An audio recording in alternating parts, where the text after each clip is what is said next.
Hey everybody, Christo, your mining coach, and today I am very, very privileged to have a colleague of many, many years, but also to some extent a friend of mine, Mark Munroe. He's the CEO of Impala Platinum. And Mark, thank you so much for joining us today. We know why we're doing this podcast is helping a younger version of ourselves, and we've sort of started together in the mining industry. And I don't want to do the introduction of Mark Munroe. I'd like you to just tell our audience a little bit about you. You're currently the CEO, but you've also had various roles of other CEOs and COOs. But yeah, would you just mind introducing yourself and share what you would like? No, thank you, Krista. But Krista, it's an honor and privilege being on the show because, I mean, as you know, coaching, developing the next generation is very close to my heart, and it's critical for the mining industry in South Africa, I suppose. So, no, it's an honor chatting to you now. Yes, Krista, no, I am a mining engineer, but somewhere along I did do a BCom in economics as well, and then actually started in the bottom. So I was one of those, I think, that got in the mining industry by default. I was actually doing on-setting as a back job while studying BCom to become a chartered accountant. But then I saw that was a very boring job, being a chartered accountant or economist and doing that. And mining was really exciting. So if I look back, I actually really enjoyed being an on-setter, working with people, and I was fresh out of school. So I had a different context, coming from a whites only school in that time, going underground, and none of my colleagues were white then. My helpers around the cage and everything. So it was unique and special. I really enjoyed it, and I actually started to blossom and thrive in that environment. And it was never a case that now I'm going to set out to become a chief executive of a company and lead many mines. It was not that intention. It almost happened by default that a few years later you find yourself um, getting progressed through the industry, through the business, and finding yourself where you are. I was very fortunate. I'm very fortunate in my career to being exposed to the Anglo Management Training Program, getting bursaries to study, and they're having the right leaders at the right time that have just nudged me in the right direction, supported me when I needed support, and I suppose disciplined me when I needed discipline, to ensure that I eventually land up in this position. But the ride has been thrilling, and it's phenomenal. But like I say, I was lucky because I did grow up in a mining environment in Orkney Vole Reefs and Yeah. Anglo American, Yes. and between Volcom and Vole Reefs at that time, those were some of the biggest mines in the country for sure, but some of the biggest mines in the world. Yes. Having worked on the free gold operations at some of the deepest Western Deep levels, um, sunk Vole Reefs 11 shaft. I've had a brief stint being mine manager in Papua New Guinea. I've really been exposed to different things, from sinking shafts to new business, project execution, acquisitions, M&A, finance. So it's been diverse, interesting, worked with all types of people, young, old, even Australians. I've worked with them. So it's just phenomenal. I'm fortunate as well, working in Zambia on copper mines, on zinc mines in Namibia and South Africa. Um, so really had some good exposures. And to be honest, well, I've always had a career plan of my own and a self-development plan. Maybe not a career plan, a self-development plan. Um, it's been by default and being in the right place at the right time with the right skill set, and then being able to take advantage of that opportunity as it presents itself. So I would say it hasn't been developed along a grand plan route. It's more been when the door opens, you are there, and it's been a great experience for me. I must say, mining has been the best choice I could have made. Uh, I don't think it's just that by default and just being lucky. I'm very privileged to know you for a while, and I think there was a lot of that had to do with your attitude, with your can do always, with your energy, with you mentioned now your people skills and your passion for leadership and your passion for development. And when you and I prepped before the show, you said you want to talk about leadership. And, for our listeners, I always give, our guests a list of topics that they can choose from. And we can really talk about anything because the objective is helping a younger version of ourselves. But you chose leadership. Why is that? Why is that so close to your heart? Yeah, I think when you look at the world today, and South Africa in particular, maybe mining industry, it is changing rapidly. And sometimes it's changing for the good and sometimes changing for the bad. Now, I think leadership is the catalyst for that. It's a catalyst for change, and it's a catalyst for whether it's good or bad. So I think that is what is going to make the difference going forward.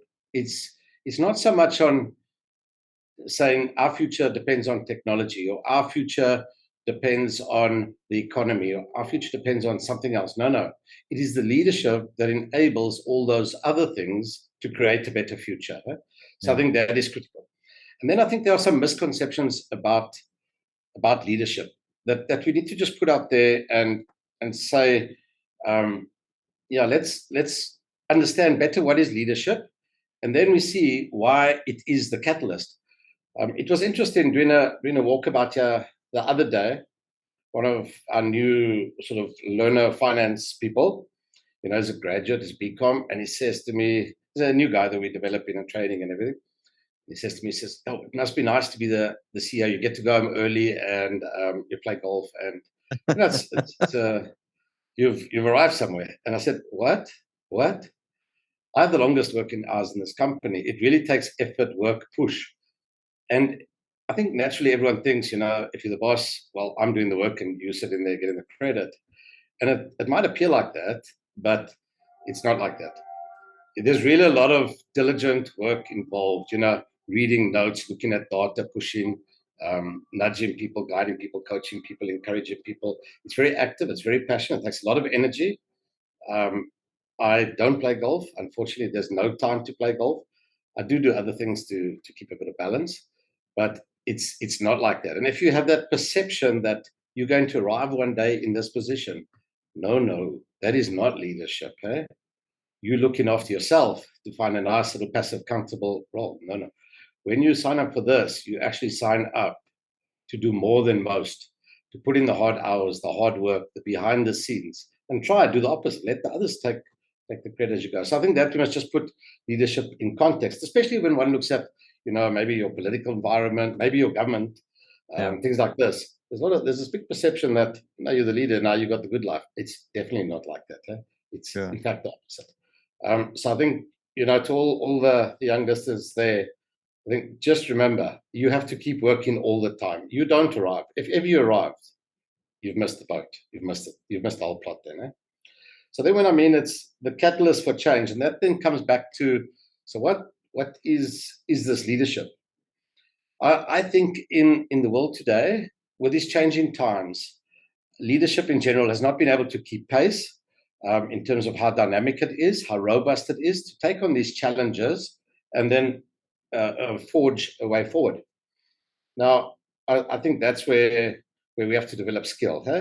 Develop skill in, number one, sketching a future vision, working out action plans, in particular diligence to fixing the problems or giving guidance, knowing that if you've come up through the ranks, you do have more experience and knowledge, and definitely some wisdom than those that are following you. You must deploy that. You must guide them. You cannot just passively sit back and say, well, now I've sketched the future and this is what we should do and let it happen. No, you are involved in everything. And we've seen this around the world where leaders say, I have this vision of X, Y, Z, of dealing with the gender-based violence challenge, or solving the electricity problem in South Africa, or I will solve that. No, that is not enough. You actually have to get in the machine and start the work, the progress, and do something about it. Otherwise, the problem will never get fixed. Now, we can see other leaders. I mean, we have different types of leaders, but look what Elon Musk does. He says, I have a vision, I want to go to Mars. He doesn't leave it like that and hire a bunch of scientists. No, he sleeps on his office floor sometimes, and he makes sure that that rocket gets made or that Tesla motor car really comes out right and doesn't have rattles. He puts in the hard work, very active, a lot of energy, constantly being channeled. And I suppose Elon Musk is the perfect example in that area. He makes a lot of mistakes. And you've got to pick yourself up, brush yourself, and carry on going. And don't get knocked down by those. So I think that's where South Africa needs, and the mining industry needs, robust, strong leaders that have intelligence, energy, passion, and an acute eye for looking at the detail and keeping an eye on what's actually happening. So that's why that catalyst for change, we need the right change, and therefore we need the right leaders to take this country forward. And within saying that, you've touched on so many points. I think the one that stands out for me, and you've mentioned it before, everywhere we go, we see leaders trying to make a difference. And what distinguishes good leaders from just managers? And there is this concept, and our listeners, most of them know the difference between a manager and a leader. But what is those distinguishing factors for you that really stands out, even between good leaders and not so good leaders? Yeah, no, definitely. I think when a manager sets out to achieve a task, he does just that. He sets out, there's a task involved and there's an objective involved, and he wants to achieve that. When a leader sets out, he doesn't necessarily, it's not about the task. He recognizes that you must be, to a certain extent, some task orientation. However, it's not about the task. He sets out with a certain intent to create a certain future. And in that intent to create this better future, there are certain tasks that need to be done. So his end objective is never a specific task. He has to complete the task to live up to the greater intent. So the intent of a leader is absolutely critical. The intent of a manager is not so critical. So therefore, a manager might need certain skills and intellect. I'd say a leader probably needs that as well. But what a leader needs, more important, is strength of character, values to focus on. The leader runs according to a compass. A manager runs according to a clock, a schedule, a time, an objective. And those are the fundamental differences, I think. I'll take from that, if I look a bit deeper, so where you pick up the types of leadership that come through, when I look at what leaders do, good leaders will take those objectives and those tasks, and in our case, tons and ounces, and profit. A good leader will take that and use that to develop people. While, let's say, a bad leader or manager will use people to deliver on the ounces. And that's the difference. And you can pick that up the moment someone's speaking to you. The fight will still be the same about why haven't you blasted the face, or where's your expenditure, or why is your profit behind schedule. However, the intent with the leader that cares for his people is he knows he's using this as the school ground, as the lecture hall, to develop his people so that they can become stronger and more robust and deliver into the greater, bigger picture. So the product of a leader is people. The product of a manager is profit or answers. So that's the fundamental difference, I think, between the two. I love that. I love that. Compass versus clock. I love it. And product, whatever you want to achieve, your KPIs versus, I use those learnings, those challenges in the company, those challenges in the industry to develop people. And that's so unique. And Mark, you've been very instrumental over many years, and I've seen you've done it with me. I mean, I was at one stage reporting to you as well. And it was a wonderful privilege to see you just using a circumstance, an event, to develop people. And in a lot of cases, you've turned around many companies in terms of safety and making. Is it the same, that it was really just the leadership focus that turned the safety around? And how did that come about for you? I mean, you've had this wonderful journey of just getting better and better and better on the safety front, and so many people recognize your efforts there. But is that distinguishing factor the leadership, or is it something else? Share with us your journey on the safety front. Yeah. So I'd say, coming back to what I said, so leadership is the catalyst for change. However, one must say that that leadership goes all the way through the business. And how do you ignite the leadership at lower levels, be it your HSE structure or your union structure or your minor structure? How do you get everyone to lead this business going forward? I mean, Christo, it's interesting you say safety. I've actually been going out of my way of late to say, no, I don't push safety. I lead in a certain way, and I want tons and I want profit, but there's a way, and that way is we do it right, and that right way is safe way. I mean, we know in the mining industry we used to say, like, if you want to cut costs, you fill your headgear with concrete. Well, if you want the safest mine, you just close your mine down. You've got no issues then. So no, we have to run on the field and play the game to the best of our ability, and we want to win. However, we will not cheat. We'll not commit fouls. We'll play the game right at all. And just one of those is I don't want to work with people that don't value other people, and that puts doing it right, doing it safely at the forefront of that. Eh? And it's not. I actually get upset when people look at KPIs of LTI fall rate, and certainly we have to look at that, and certainly we celebrate it. But if I'm hiring you and you are driving safety because your KPI says you must drive safety, I have the wrong person there. And that's what we have to do. And it comes down to your intent. Why do you get out of bed? Surely I'd never get out of bed to injure people. I also don't run in the field to say, today I'm not going to commit any fouls. No, I don't do that either. I run in the field to say, I'm going to win this game and I'm going to play it like this. So it's always just part of that culture and behavior and style that you foster. And it's easier to get people to buy into that because you're not doing it for a KPI. You're doing it because that is who you are and that's the type of person. And that's much easier to get people aligned like that and buy in. And we can all, I mean, every culture can relate to that. And then, I've been put in fortunate places where there's been a vacuum or some key element missing.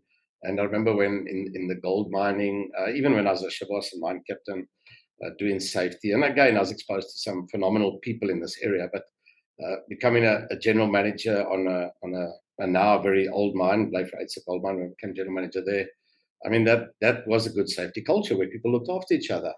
And it was a poor mine with multiple shafts and everything. But I learned so much from the people, how we do safety.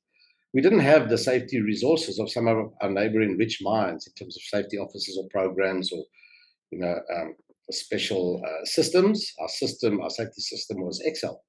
So you will not become successful in safety because of your safety data management system. No, you'll become successful in how you lead it. And that cannot easily be copied and replicated. So it's how you lead. People will follow that, people will buy into it, and then they'll actually become human themselves and they'll treat others as human. I remember in the gold, it was the same. I was actually sent there to either shut the mine or turn it around, and it started to blossom. We won safety awards in that area. It was a leader in safety then, and the mines turned around and things worked well. And the same happened at the old Lonman. The same happened at Impala. It's been that people buy into it and recognize, I like working with this guy. I like working in this environment where this is how we work. And I might get, shouted at once or twice, but the intent is good. And people buy into them. They can walk a long mile with you if they know your intent is right. That's amazing because I felt it firsthand when the next question or the next conversation that I want to just steer us to is towards, is a leader born, or is it something that you can develop? And I remember distinctly, I was a general manager, senior manager at a few operations, and you used a very mature, retired ex-general manager, and you said, Christo, I'm going to give you some help. And you said, this guy knows all about building the right culture, and he's going to help you with what we want to do here. And as a leader, the first thing that came to my mind, and I think it's so natural to say, what am I doing wrong? And I quickly turned that around and say, this is such a massive opportunity. This person has got all these years of experience and he can teach me so much. And I did. I mean, it was probably the 18 months I actually mentioned that in the first few podcasts of how my career has come into being, and that 18 months with that intervention where you helped me with a senior mentor and a coach, that was, he wasn't looking over my shoulder. He was really there to help and guide and just show you the way. In your view, is a leader born, or can they be developed? How does one go about developing yourself if you think that you can be developed as a leader? Yeah. No, I don't think you're born a natural leader. No, definitely not. Leaders can be trained, made, and developed. In fact, that's how it happens. Saying that, obviously, to be a leader or to be successful, some things do help you. If you have physically you robust, fit, and healthy, if you have a good mind, if you're fairly intelligent, those all help you. If you've had a good upbringing and you can speak well, those help you. So they all help you. However, Christo, I mean, I must tell you a secret. When I was in school, I mean, like I say, I was thrusting to some of these things and it just happened. But when I was in school, I was very introverted. I was really introverted. I actually stuttered. And I still have to manage it quite well. So I was really not leadership material. I was definitely not leadership material. And then as you get thrust into these different environments, and yes, it started as an onsetter where I had 4 or 5 shaft helpers of a different race, all older than me. And now we used to have these competitions to how many cars I can get underground or how many cars I can get out. And this was exciting working with these guys. I mean, for me, it was like a sport, a hobby. I didn't see it as work. And they didn't either then. We worked together and it was like, and then someone said, but you're like our most successful. You're like really a good onset. I said, oh, no, I don't know doing anything. These guys are doing it. And just working with them and how I turned work into a great activity, a social experience for us. And we were successful and it was happy and healthy. And so that carries on. So, no. And then I went out of my way. I must say, I mean, first of all, that person you spoke to, you must give credit to those people that have helped and still do help. And, their footprints all over. His Danish piece was one of them. And he was actually the general manager in Monroe sinking, while I was the mine manager doing the sinking. And I learned a great amount from him. But then another influence in my life has been Ian Haynes, who was a human resource source manager in Anglo Gold Ashanti at that time. And I think he did relieve as general manager and stuff like that. But he actually one time said, I wanted to join an organization outside the business. And he said, Mark, you need to mature a little bit before you can join. It was the round table at that time. He said, before you can join this round table, because I was young and it was a great place to get to know people, and especially of the opposite gender and all of that, and enjoy life. And he said, no, you mustn't go there. You must go and become a leader in different organizations. And he mentioned like the Parent Teachers Association. And I wasn't even married then. So, I mean, what's he talking about? And then you must start your own organizations. And he said, because then you will be sitting around the table with a housewife or a mother, and you think you got your manager's ticket and you can have this intelligence that now through your intelligence, your positional power, this is the decision the school must make or something. And this person who doesn't have that management skill, the financial skill you have, or whatever other skill you are purporting to be superior in, and this person is challenging you, and you have to convince this person to be on your side and walk this journey together. And it actually got me quite seriously thinking, but yes, that is how you're going to make the leadership. And then, fortunate, I have been in the positional power most of my life, but you have that reference that you can use the positional power from time to time, but you have to somehow form the foundation that people will follow you, even if you're the subordinate or you're the equal or in a completely different environment. And I actually then, like you say, developed. Then I put in a plan together, not a career plan, a plan how I can better myself. And I became chairman of the Welcome Hiking Club. That was before the SIMM had this youth thing. So we started the Mining Engineers Forum in Welcome, where I got all the young mining engineers together. Obviously, they elected chairman, and I just happened to be elected as chairman. And you and I know when we were studying together, when we said, chairman of the Housecom and all of that, and all these things were stringing together. And I mean, I've been chairman of my estate that I live in, and playing leadership role. I'm currently on the council of the South African Institute of Mining and Metallurgy as well. In all of these areas, And some of it was just getting out there and practicing.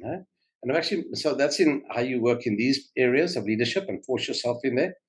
And other areas are just, so go out and stand in front of 3,000 people and speak to them. So when we have these prize givings for 1 million fatality-free shifts, or 2 million, or 5 million, or 10 million fatality-free shifts, as nervous as it may seem, I'd go out in front of those 5,000 people and take that microphone and start engaging and speaking. And yes, it's not because I must. This is exciting. It's like bungee jumping. I don't want to do it. There's something in you that makes you scared.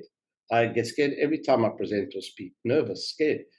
But I do it because I know you're going to actually become more robust. So there you see you're testing, you're developing your leadership skills. I believe leadership skills, you have to base them on basic skills. I mean, that's arithmetic, especially mining. People think, no, we can, we blast over here, we do that. No. You've got to be, when you do a business review, you have to be quickly be able to add up the numbers, check the numbers, see where the mistake is, see the problem is. And still today, I remember doing the Kumon, the Kumon that the kids used to do for basic mental arithmetic. Yes. I used to do that with the children just to enhance those basic, addition, multiplication. And still today, when I look at a business review template, your square meters, tons, ounces. Now here's a problem. Yeah, what was your stoping width? What did you change the rock density, or what is the stoping? Why is that not the same as what it was? And you find other people look at you and say, wow, how did he just do that calculation? So, and it's not a complex calculation, but make no mistake, that's not natural. There's a lot of work that goes into it. And then I use work very loosely because actually you can see that I position this as a sort of self-improvement game for myself.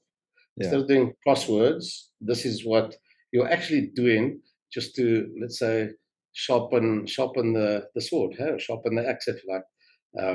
That's what we're doing. And you see that's fun, so you actually enjoy it. And then it does position you better for all these other areas. So definitely, I think every young up-and-coming leader out there needs to identify the key elements. What are their core skills? You need to be a good miner. You need to be able to, mining layouts or grades or tons or reserve management. You need to know it. You can't be 10th best in it. You need to have that skill. You need to have basic arithmetic, logic, problem-solving skills. You can develop them. You get programs, you develop them. Basic speaking skills. I mean, I grew up in Welcome. Do you think Welcome creates good English speakers? I mean, no. You actually have to work on it. So you have to work on these different things. And then simple things that I know very close to your heart is your physical health as well. If you're working late at night at 9 o'clock, it is the fittest does survive. If you are fitter and stronger, you can work late on your budgets, late into the night and get up early and still be fairly robust. Yeah. While if you're not physically taking care of yourself, that's going to be a challenge for you. Walking underground, you've known that. Walking underground, climbing up a rise, and then being able to think afterwards can be a challenge sometimes. So you do need to be aware of the whole package, and that's just the front end. On the back end, spiritually, emotionally, your values need to be intact. You need to be aware that these can become unhitched, especially in today's society, when there are a lot of challenges and pushing in gray areas in our society. You need to have your value system and your support system very well connected and hitched in a firm foundation. So you can actually tackle it like an engineer would. Write these down, do it, set targets for yourself, and go about developing them, as you would any project or any program, because these are all projects and you are the project. And your body and your mind is the vehicle by which you deliver this leadership. So you need to develop it. So I definitely believe you grow it, you develop it, you refine it, and you learn from your failures. And if you're not failing, well, you're not pushing it that hard then. You keep at it. Amazing. For our listeners and our viewers, Mark, thanks for being vulnerable, because before we started this podcast and we started the recording, we actually had a discussion before the time. And I was telling Mark, look, Mark, this is not my natural self to do this and be out of my comfort zone. This is not me. And he was saying, the same for me. And I love that what you're saying, that leaders can be developed. It's something that you have to work at. It's something that you have to practice. It's something that you have to push yourself out of your comfort zone and keep pushing, and just, it never stops.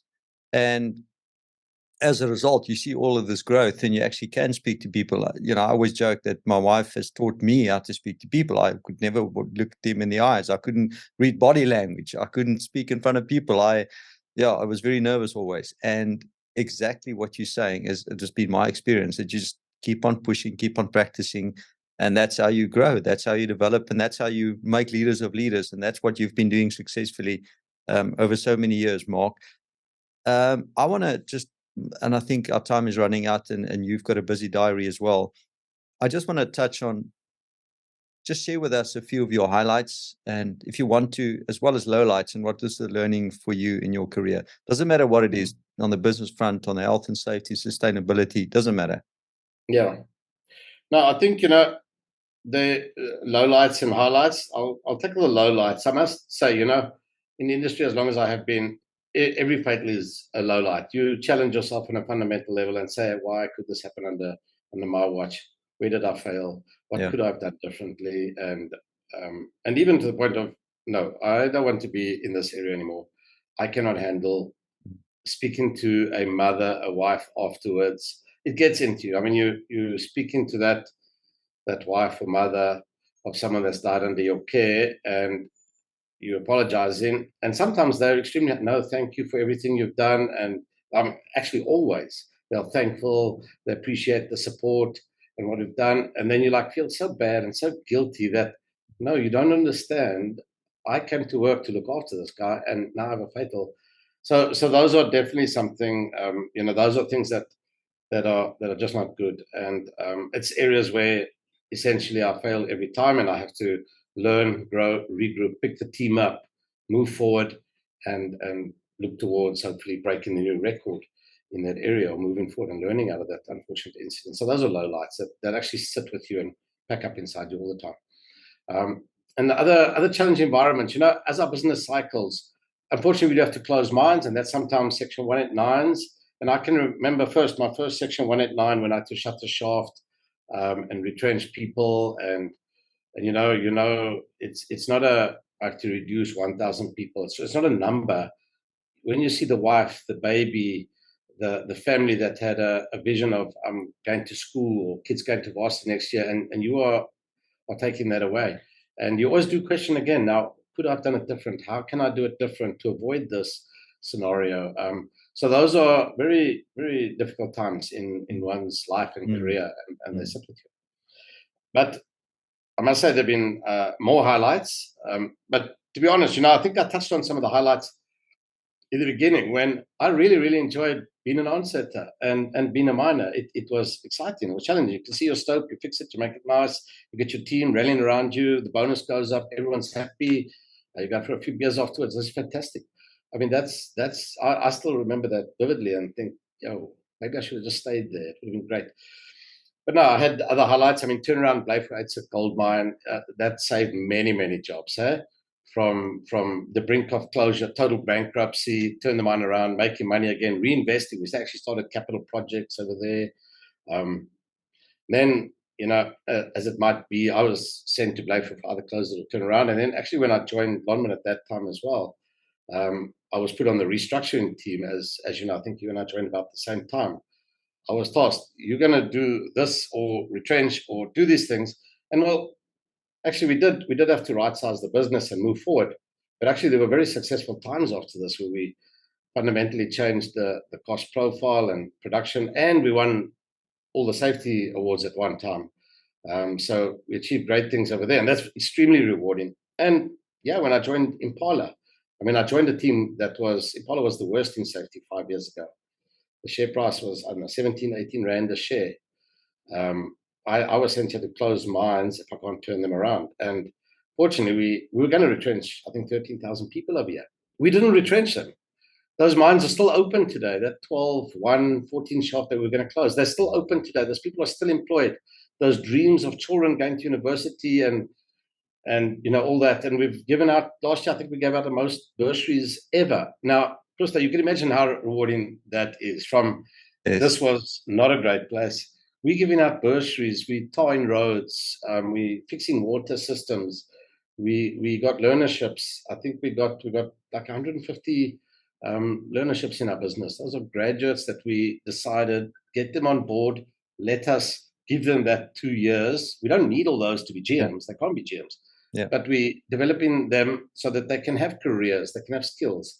And we are doing it the hard way. Hey? They will learn how to use a shovel and a winch and from the front end. So they'll be robust leaders in the future. Now that is, you actually don't get more rewarding than that, Christo.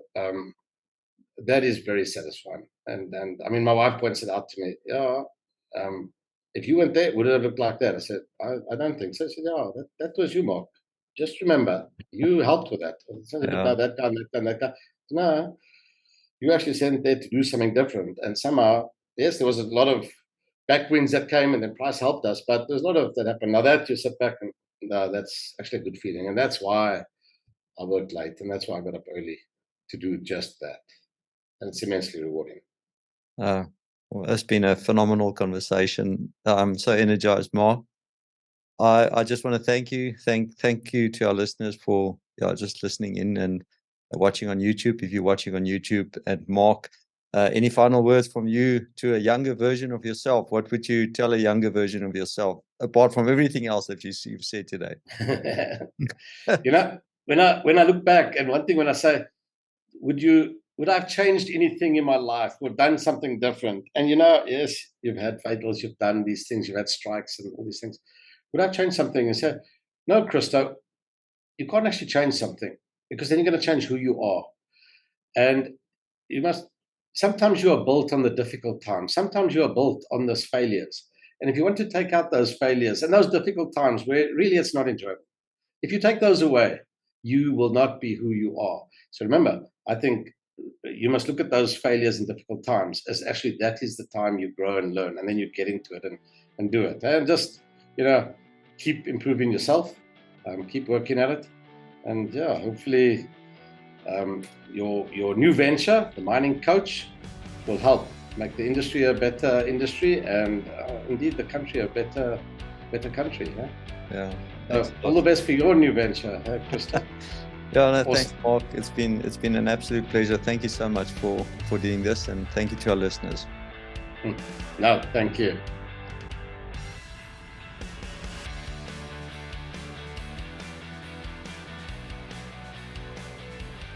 Hey everybody, we're back. Wow, what a conversation. That was awesome. My takeaway for today, 5 things. 1, leaders are absolutely not born, but they are intentionally developing themselves to become good leaders, great leaders. Number 2, you need to be intentional about what you want to achieve, pushing yourself and being the best that you can be. Number 3, a manager watches the clock. A leader watches the compass. Number 4, you need to make mistakes and learn from them.